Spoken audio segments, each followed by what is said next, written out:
Okey, apa itu pedofilia? Pedofilia ini adalah sifat yang menyebabkan seseorang itu tertarik kepada budak-budak dalam lingkungan underage, iaitu 16 tahun dan ke bawah. Okey, dalam Malaysia sendiri, bawah daripada 16 tahun tidak boleh melakukan sebarang hubungan seksual, sama ada perkahwinan ataupun apa je lah yang menyebabkan hubungan seksual.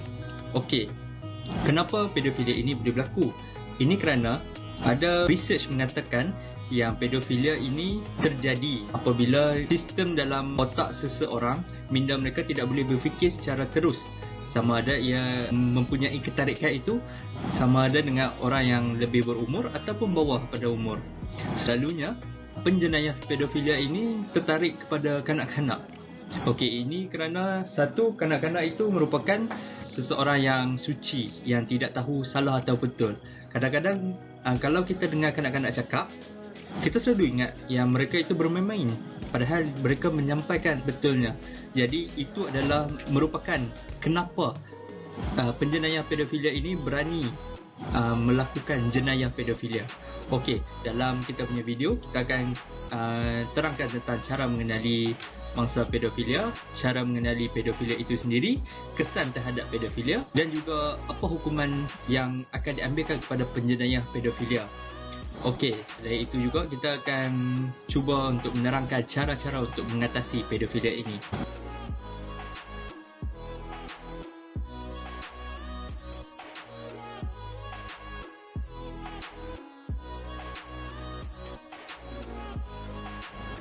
Seterusnya ialah cara mengenali pedofilia. Terdapat 3 cara untuk mengenali pedofilia. Yang pertama ialah penggunaan bahasa manipulatif. Mereka mungkin menghina atau mengejek mangsa pada tingkah laku, penampilan, pakaian, rakan atau bahagian lain dalam kehidupan peribadi mereka. Apabila dicabar tentang tingkah laku, mereka mungkin berbohong dan memutarbelit maklumat membuatkan mangsa berasa seolah-olah mereka bersalah.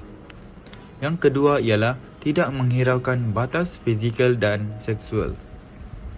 Pemangsa seksual boleh menolak sempadan yang sihat. Tingkah laku ini mungkin bermula dengan sentuhan yang kelihatan tidak bersalah pada bahagian belakang, tangan atau kaki. Tetapi ia mungkin meningkat kepada sentuhan yang tidak sesuai pada paha, berhampiran alat kelamin, pada payudara atau bahkan membelai tanpa persetujuan orang itu. Jika pemangsa sudah mempunyai hubungan dengan mangsa, mereka mungkin melepasi sempadan yang telah ditetapkan atau gagal untuk meminta persetujuan. Mereka mungkin menggunakan manipulasi untuk mendorong orang itu menjalankan tugas yang mereka tidak selesa. Seterusnya yang ketiga ialah sentiasa menunjukkan sifat cemburu dan mengongkong. Dalam kebanyakan kes, pemangsa seksual mungkin cemburu dan mengawal rakan, ahli keluarga atau minat romantis yang lain. Mereka mungkin memantau aktiviti media sosial, kehidupan peribadi dan aktiviti harian mangsa. Ini boleh diambil selangkah lebih jauh, ke tahap di mana pemangsa menjadi mengawal. Mereka mungkin cuba menghadkan hubungan mangsa dengan orang lain, terutamanya mereka yang berlainan jantina.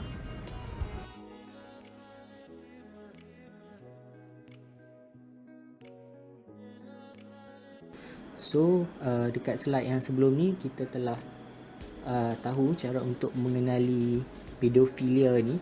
So, untuk slide yang saya akan bincangkan adalah slide kesan terhadap mangsa.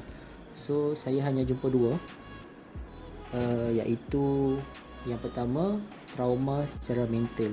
Apa yang kita boleh katakan trauma secara mental ni?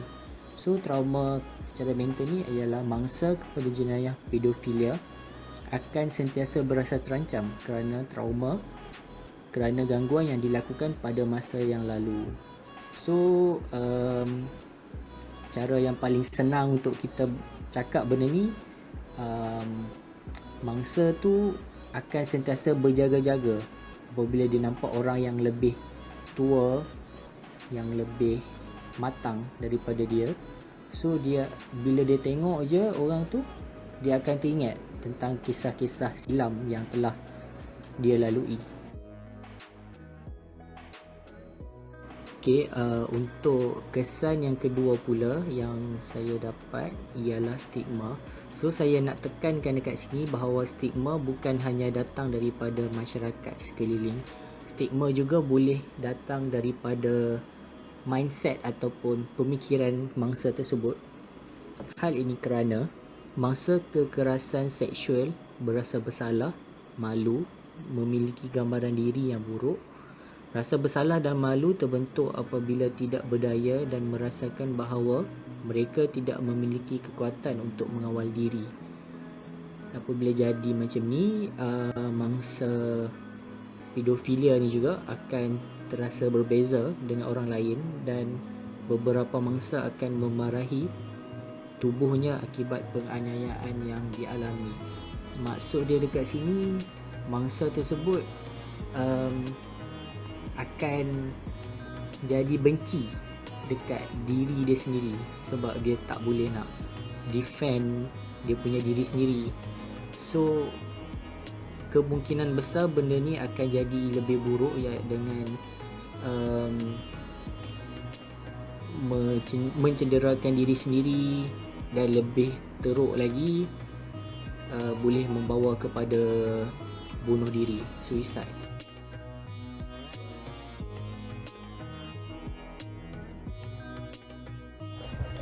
Cara-cara mengatasi pedofilia ada 3. Cara yang pertama ialah dengan mengawasi aktiviti anak-anak.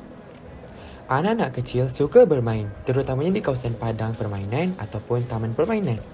Kita sebagai bapa haruslah peka dengan aktiviti anak-anak kita dan memastikan sentiasa selamat daripada cekaman pedofilia, iaitu orang dewasa yang menyukai atau mendekati mereka dengan cara yang pelik. Kedua ialah dengan mengingati anak-anak tentang sifat-sifat yang ditunjukkan oleh orang yang lebih berumur. Orang yang lebih berumur ini dikatakan oleh orang dewasa. Jika seorang dewasa itu berbuat perbuatan yang pelik atau menjengkelkan terhadap anak-anak kita, kita haruslah mendidik mereka supaya mereka tahu yang satu perbuatan yang pelik itu seperti memegang ataupun memberikan ayat-ayat cinta, ayat-ayat yang pelik, yang manis kepada mereka ialah suatu benda yang salah dan pelik. Jadi kita harus sentiasa mengingati mereka tentang hal ini. Yang ketiga ialah dengan mengajar anak-anak tentang sentuhan sebagai contoh, sentuhan yang boleh dilakukan dan sentuhan yang tidak boleh dilakukan.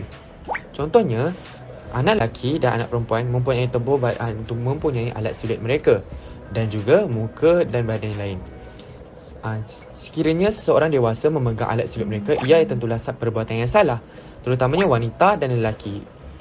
Jadi ini adalah satu langkah yang boleh kita pastikan anak-anak kita peka dan tahu supaya jika seseorang atau seorang dewasa menyentuh mereka di kawasan tersebut dan terbabit, mereka tahu yang itu ialah satu perbuatan yang salah dan orang dewasa yang memegang mereka itu seorang pedofilia.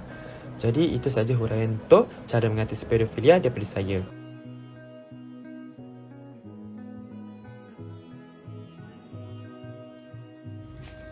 Akta 611 merupakan suatu undang-undang yang telah diperkenalkan oleh Kerajaan Malaysia bagi melindungi, menjaga dan memberi rawatan terhadap kanak-kanak. Akta ini memberikan perlindungan kepada kanak-kanak sekiranya berlaku sebarang salah laku jenayah termasuk gangguan seksual.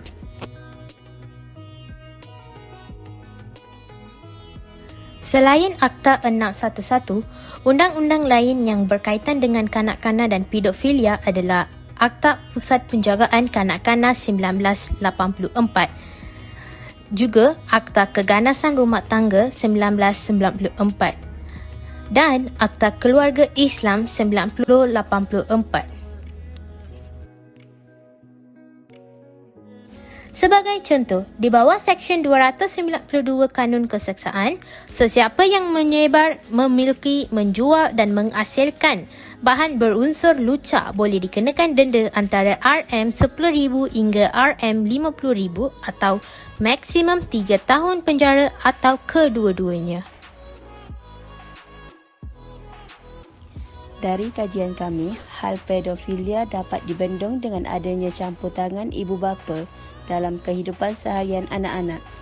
Kita juga harus memandang serius hal ini kerana kanak-kanak masih naif dan suci di mana mereka tidak tahu hal-hal gelap tentang masyarakat yang lebih berumur. Sama-samalah kita menjaga dan mendidik golongan generasi baru agar tidak menjadi mangsa pedofilia.